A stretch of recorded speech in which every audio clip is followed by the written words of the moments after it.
The alert goes out.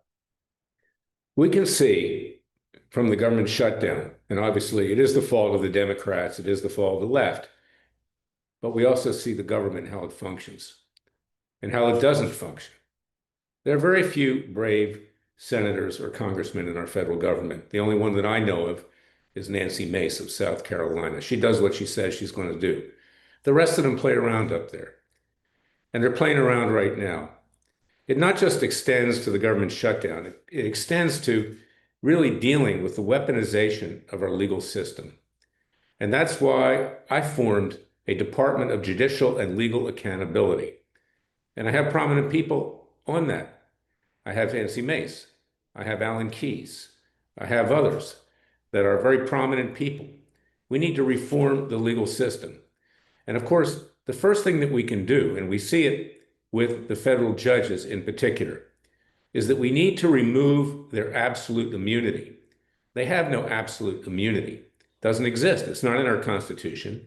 It hasn't been legislated. They took it from the king in ancient England, who gave it to his corrupt judges so they could rubber stamp his edicts. Well, we see what's happening. These judges let criminals out to kill again. They go against the Trump administration, just trying to thwart and throw a monkey wrench into initiatives. And even if President Trump ultimately prevails, it takes quite a while to go through and get it up to the Supreme Court. And the Supreme Court has ruled against President Trump too.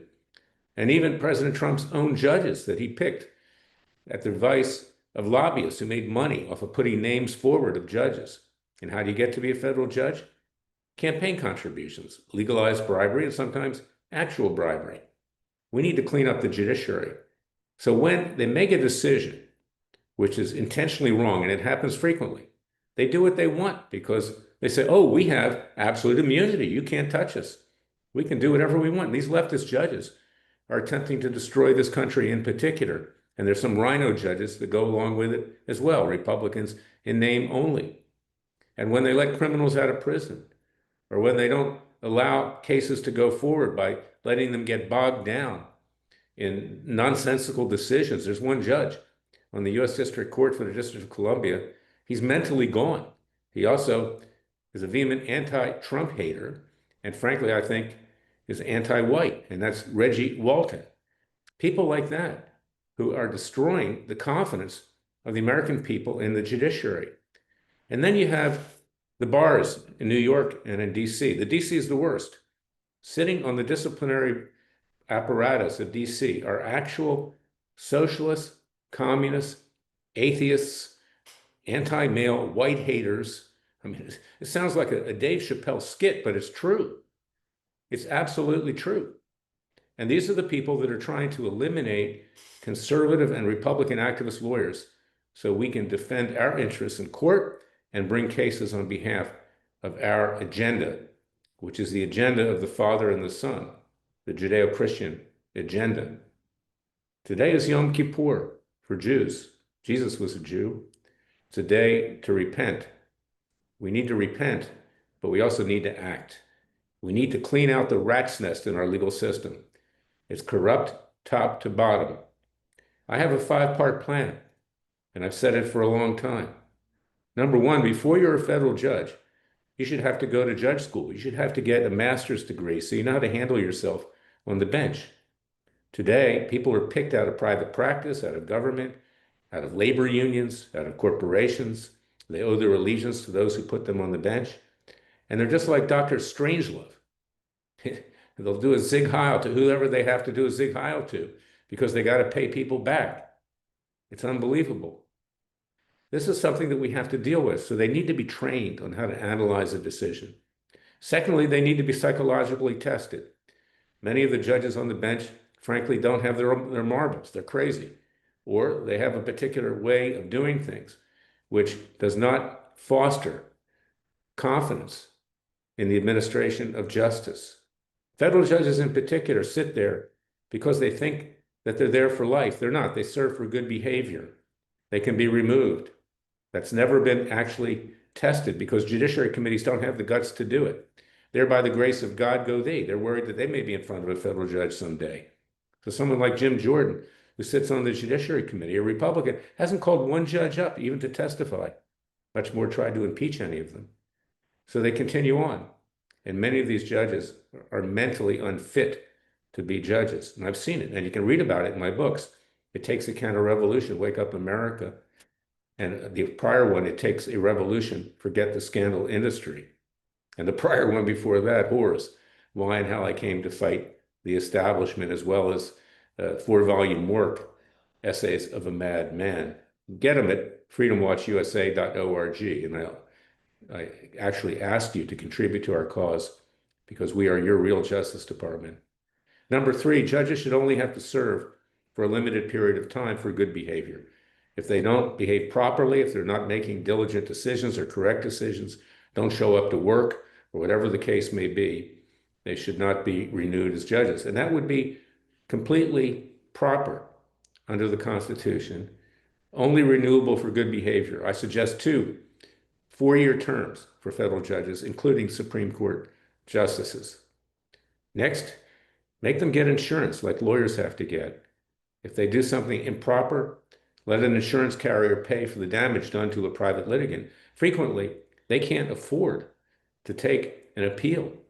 And going to the Supreme Court is almost impossible because just to bind your pleadings costs thousands and thousands of dollars. This is a patrician type atmosphere and approach at the Supreme Court. They don't even want you to go.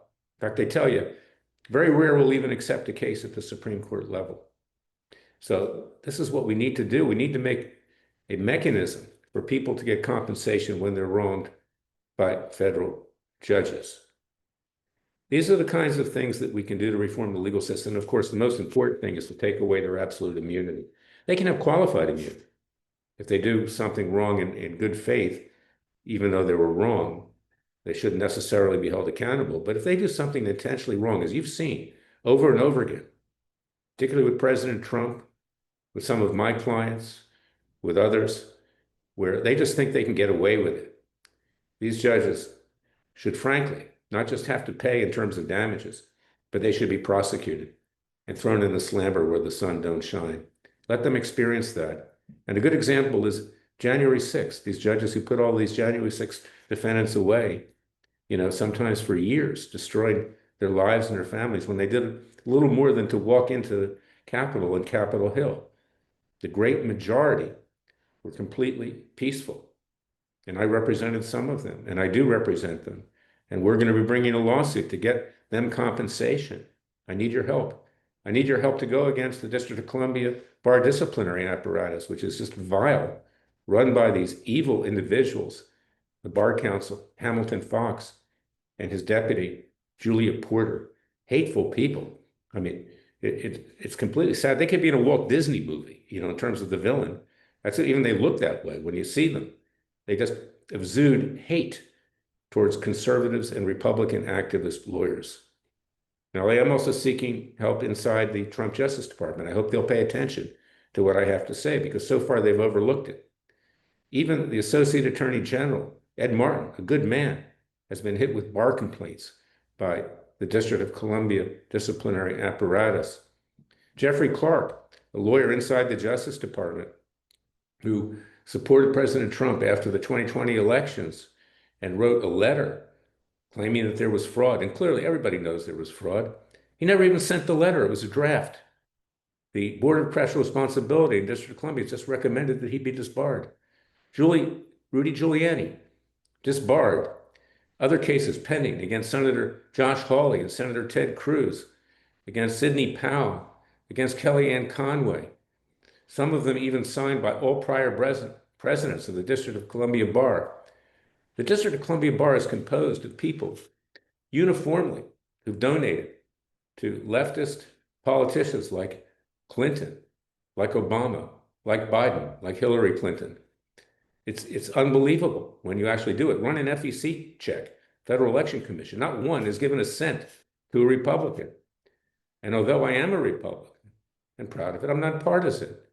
I have brought cases against Republicans. I sued George Bush in a number of instances over Halliburton, over other things. That was Dick Cheney, as a matter of fact, over the mass surveillance that he started and Obama one-upped. And I got preliminary injunctions against Obama for the mass surveillance. And they've done that with the January 6 people. Our legal system is corrupt to the core. We are hypocrites. We claim that somehow we're more honest than the rest of the world. No, we're not. In fact, we're less honest than most of the world because at least the rest of the world admits how corrupt they are. We play these games. Well, we've seen it. We've seen it up front with President Trump. People coming forth to sue him after all these years, judges, hack judges in New York City, sanctioning what's going on, even more hack judges in the District of Columbia, which is the worst federal lower court in the country in terms of politics and partisanship. The DC bar is an absolute disgrace. So we need your help. We at Freedom Watch bring hard-hitting cases. We bring citizens grand juries. We now have a Department of Judicial and Legal Accountability with real experts and people of prominence that are fixed on solving this problem. And the first thing we do is we take absolute immunity, legislative, away from the federal judges. Let them be exposed like the rest of us to the rule of law.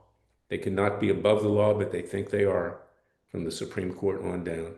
So please go to freedomwatchusa.org, contribute with tax-deductible contributions. We are your real Justice Department. And remember, the Father and Son will only help us if we help ourselves. And on this Day of Atonement for the Jewish people, let's atone for the sins of the people that came in front of us, but let's fix it going forward. And that's why I need your help. God bless you. God bless your family. God bless America, and God save America. I'll be back tomorrow with another special podcast. Until then, thank you for listening to me.